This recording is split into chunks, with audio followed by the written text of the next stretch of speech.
जिंदगी जीने का तरीका। जिंदगी जीने का सर्वोत्तम तरीका है जो कुछ दिखाई सुनाई देता है उसको चित्त से उतारे रहे। देखने में जो आता है उसमें सबका समाधान हो जाता है।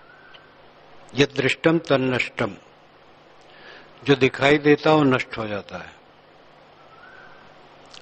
और उसमें सुनना, सूंघना, छूना, चखना सब हो जाता है। रूप विषय प्रबल है, वैसे शब्द भी अपनी जगह प्रबल है,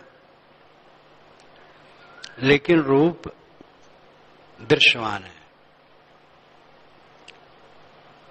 तो कहा जाता है यद दृष्टम तन्नष्टम, जो दिखाई देता वो नष्ट हो जाता है। इसका लाक्षणिक अर्थ हुआ कि जो मिला है सब नाशवान है। उससे अपने मन को लौटा करके अंतर्मुख रहना जीवन जीने का अच्छा तरीका है। किस चीज के लिए हर्ष शोक करे? यहां क्या स्थिर है, क्या रह जाता है?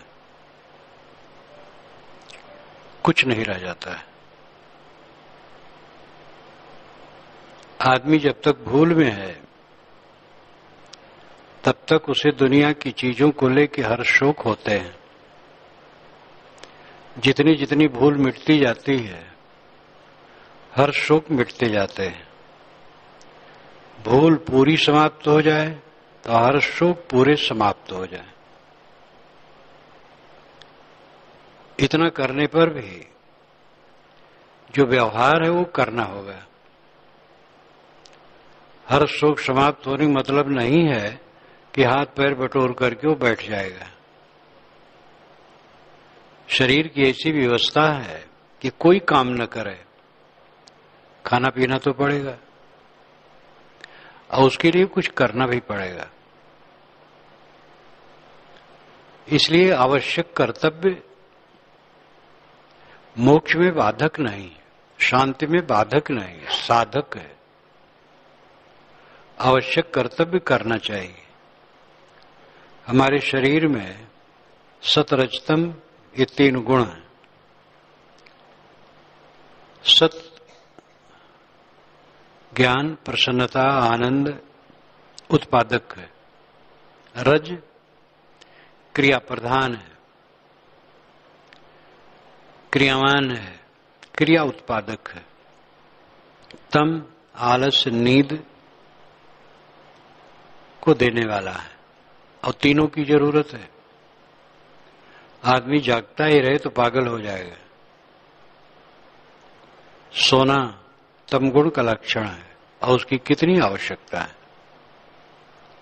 प्रकाश सतगुण है, अंधकार तमगुण है। काम करने के लिए प्रकाश चाहिए और सोने के लिए अंधकार चाहिए। जब बत्ती बुझा दी जाती है, पूरा अंधकार हो जाता है तो सोने में अच्छा लगता है। तमगुण की आवश्यकता हुई। कोई हर समय बैठा रहे तो ध्यान नहीं कर पाएगा। एकदम अंतिम स्थित वाले पुरुष की बात अलग है, वो कुछ भी न करे, बैठे लेटे रहे, सब समय उस समाधि में है। व्यवहार करना ही बल्कि उनको लगता है कि अपने से निकल के कर रहा हूं। लेकिन ये दशा कितने लोगों की होती है? कोई बिरल बिरल की है। बाकी साधक अगर वो हर समय बैठे रहेंगे तो निरर्थक बातों को उठाएंगे, धरेंगे और निरर्थक ही नहीं अनर्थक बातों को मन में ले लेकर के सोचते रहेंगे। इसलिए साधक को श्रमशील होना चाहिए और समय निकाल के एकांत बैठना, ध्यान करना, चिंतन करना, ये भी होना चाहिए। जीवन में कर्म की जरूरत है। कर्म रज प्रधान है। ज्ञान, प्रसन्नता, शांति सत प्रधान है, आलस्य नित्यम प्रधान है। शरीर में सबका स्थान है। झाड़ू लगाना, पोछा लगाना, भोजन पकाना, खेत में काम करना, दफ्तर में काम करना, सड़क पर काम करना, कारखाने दुकान में काम करना, ये सब पूजा बन जाता है। जिसका मन निर्मल है, सारा काम पूजा बन जाता है। और इसी अनुभव से सद्गुरु ने कहा है, जो कुछ करूं सो पूजा।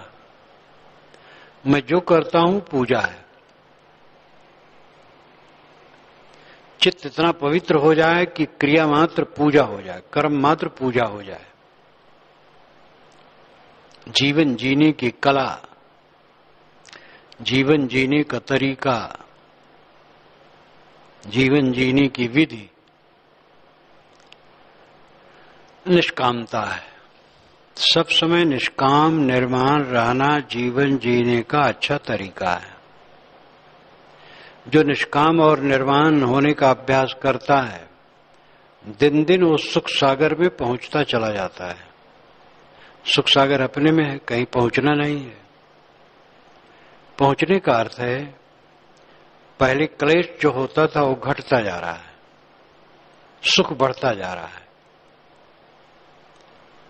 और जब ऐसी अवस्था आ गई कि चित्त में कोई क्लेश नहीं, तो पहुंच गया। तो यहां चल के नहीं पहुंचना है, मन को ही तरमीम करके पहुंचना है, मन को ही बदल करके पहुंचना है। क्लेश रहित मन हर समय, प्रसन्न मन, ये जीवन का फल है। और निष्काम निर्माण होने से यह दशा आती है। निष्काम निर्माण अंतिम स्थित है। इसके लिए जो उपाय हैं और सब कर रहे हैं, सेवा, भक्ति, ध्यान, अध्ययन, चिंतन, मनन, दया, क्षमा, शील, सत्य, विचार इत्यादि सद्गुणों का आचरण, परदोष दर्शन न करना, दूसरे को लाना न देना, दूसरे को मनवाणी कर्म से तकलीफ न देना, अपना दोष देखना, अपना दोष निकालना। मुझसे तो पूछने वाले सब प्रकार के पूछ लेते हैं। कल एक सज्जन ने पूछा, महाराज आप चलते हैं, बहुत चलते हैं, न मालूम कहाँ कहाँ घूमते हैं, आप सरीखा और कोई मिलता है आपको? मैंने कहा मेरे सरीखा खराब कोई नहीं मिलता कहीं। तो हंसने लगे। मैंने कहा मैं सच कहता हूं, मेरे समान खराब कहीं कोई नहीं मिलता है। तो अब क्या करें, चुप रहे। पूछने वाले विचित्र विचित्र ढंग से पूछते हैं, क्या धरा है, कहां क्या है? न मालूम कितने घरों में रहे हैं, न मालूम कितने प्राणी, प्यारे प्राणी पदार्थ मिले हैं, वो कोई नहीं। आज का जो निकट दिखता है कुछ नहीं रहेगा। बड़े बड़े भव्य भवन अरबों रुपए की लागत में जो बने हैं, ऐसा दिन आएगा कि वहां साफ जमीन रहेगी और कुछ नहीं रहेगा। बड़े बड़े किला की ही दशा है। और जो किला है ये भी तो कुछ 100 वर्ष के हैं, करोड़ों करोड़ों वर्ष पहले का कहां क्या है। मिट्टी मिट्टी, सब मिट्टी, चमक दमक झूठी है। चमक दमक हमारे मन का भ्रम है।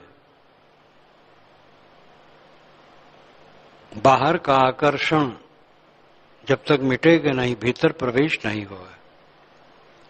2 सज्जन मिलने आए थे अभी 2 घंटे के पूर्व। इटावा के हैं, सर्विस करते हैं, कानपुर के हैं, दोनों मित्र हैं। इटावा वाले सज्जन ने कहा, महाराज कई पुस्तकें मैंने जगह जगह खरीदी पढ़ी, बहुत दिन से मिलने की चेष्टा थी।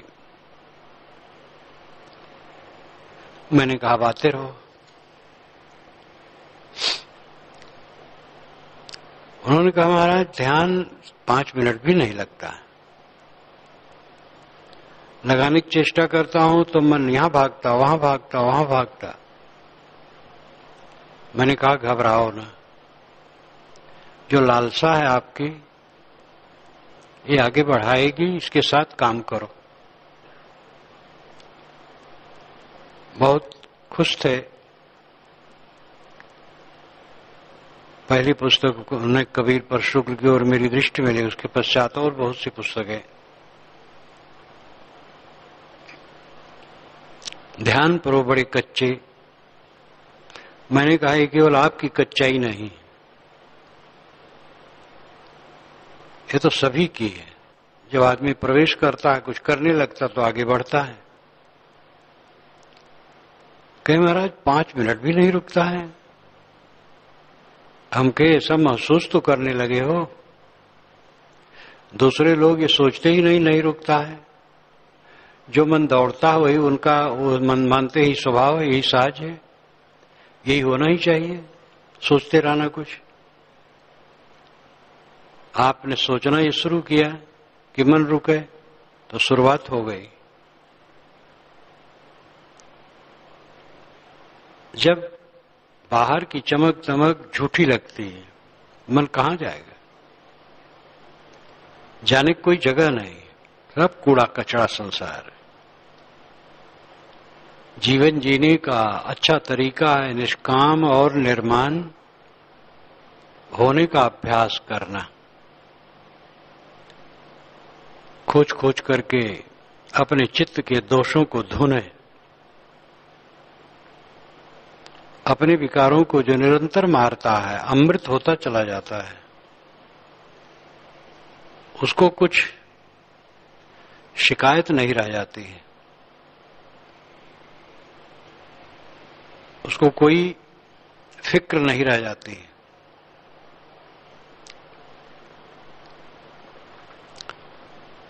मन निर्मल होता चला जाता है।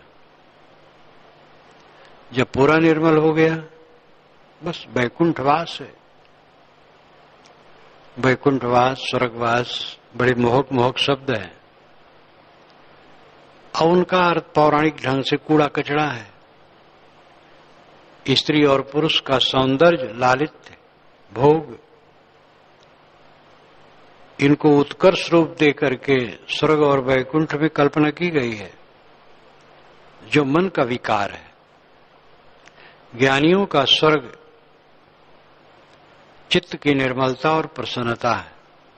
स्वामी शंकराचार्य ने स्वर्ग कहा है आत्मस्थित के लिए। सदगुरु कबीर ने कहा है बेहिस्त होए बेहिस्त जो चित्त न डोलावे।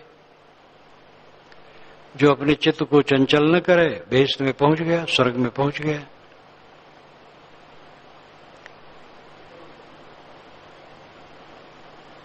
अहंकार की गांठ जितनी होगी, इस पद पर कोई स्थिर नहीं हो सकता है। अहंकार हमारा भयंकर शत्रु है।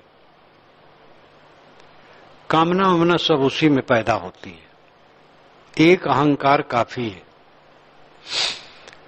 अहंकार अपने अहंकार को जो निरंतर देखता है, वो सुख सागर होता चला जाता है। हंता मां सब ही पड़े, हंता देखे साध, हंता ते न्यारा रहे, गुरुमुख दृष्टि आबाद। सदगुरु रामराज साहब की ये साखी उन्होंने दोहा कहा है, हंता मां सब ही पड़े, सब जीव अहंकार में डूबे, हंता देखे साध। अपने अहंकार को देखे वो साधु है, और हंता ते न्यारा रहे, अहंकार को अलग कर दे। गुरुमुख दृष्टि आबाद, गुरुमुख दृष्टि रख करके बाधा रहित सतमार्ग में चले। सारी उपलब्धियां अहंकार की जननी है। जो कुछ हमसे जुड़ता है वो अहंकार पैदा कर सकता है। कुछ भी जुड़े, अहंकार वहीं से पैदा होता है। और सारी जुड़ी हुई स्थितियों को विवेकवान टूटी हुई देखता है। ये जुड़ी हुई क्या है? तमाशा है। देह ही अचानक छूट जाएगी, चलते चलते दम निकल जाएगी, जलते जलते सम्मा बुझ जाएगी। तो क्या है धारा यहां? विवेकवान अपने अहंकार को मारे। अहंकार बेवकूफी है, अज्ञान है, मूर्खता है। जब कुछ साथ में रही है तो किस चीज का अहंकार है? निरंतर अपने अहंकार को देखने वाला धीरे धीरे शांत सागर होता चला जाता है। पूरा अहंकार विसर्जन, पूरी शांत। लेकिन तब भी सावधान, फिर अहंकार उठने न पाए। जब तक देह है तब तक शत्रु सामने है। शत्रु है मनोविकार। वो मनोविकार नहीं है, असावधान होगा तो हो जाएगा। वर्तमान प्राणी पदार्थ परिस्थितियों को देख करके नए नए संकल्प उदय हो सकते हैं। संकल्पों में सारा राग पैदा होता है। संकल्पों का साक्षी सदैव कल्याण स्वरूप है। इसलिए साधना मार्ग का जो उच्चतम स्तर है वो साक्षी भाव है। हर समय मन के साक्षी रहो और अपने अहंकार को कुचलते रहो। जीवन जीने का ये अच्छा तरीका है। सेवा भक्ति में कभी भी ढीला न हो, प्रमाद न आए। प्रमाद छोड़ करके जिए। प्रमाद आने पर आदमी बह जाता है। मन में बहता है, बहुत ज्यादा प्रमाद आया, सत्संग से विमुख हो जाता है, सत्संग छोड़ देता है, बह जाता है। प्रमाद की मात्रा जितनी बढ़ती है वो दूरी होता चला जाता है। इसलिए हर साधक को अपने प्रमाद को देखते रहना चाहिए। प्रमाद का त्याग, अप्रमाद ही जीवन है। तो जीवन जीने का, अच्छा जीवन जीने का तरीका अपने मन के अहंकार और कामना को मिटाते रहना है। यह काम जो सदैव करता रहेगा, धीरे धीरे देखेगा कितना अंतर पड़ता जा रहा है। जो लगता है कि कुल बड़ा कठिन है, बड़ा सरल हो जाएगा और सच्चे अर्थ में वो सुखी हो जाएगा। दुख तो हमारा मन देता है अहंकार के कारण, बाहर से कोई दुख देने वाला नहीं। काम धाम सब होता रहेगा, साथी बराती सब ठीक रहेंगे, सब कुछ मंगल रहेगा। हम विनम्र, संतुलित, संतुष्ट हों तो हम दूसरे को भी सुलझाने में समर्थ होंगे, व्यवहार भी सुलझाने में समर्थ होंगे। जो आवश्यकताएं हैं व्यवहार की, उसमें भी निपुणता होगी। सब दिशा में मंगल। एक साधे सब साधिया। जिसने मन को साधा उसने व्यवहार, परमार्थ सबको साध लिया। इसलिए जीवन जीने का अच्छा तरीका है अपने अहंकार, कामना को देखते रहना, उनको मिटाते रहना। और ये अभ्यास निरंतर चलने से साधक को स्वयं अनुभव होगा कि पहले की अपेक्षा में सुबस होता चला जा रहा हूं। प्रमाद करेगा तो फिर भटक जाएगा। प्रमाद न करे, साधना झकाझक चलता रहे तो जितनी तेजी से चलेगा जल्दी अपने लक्ष्य को प्राप्त करेगा।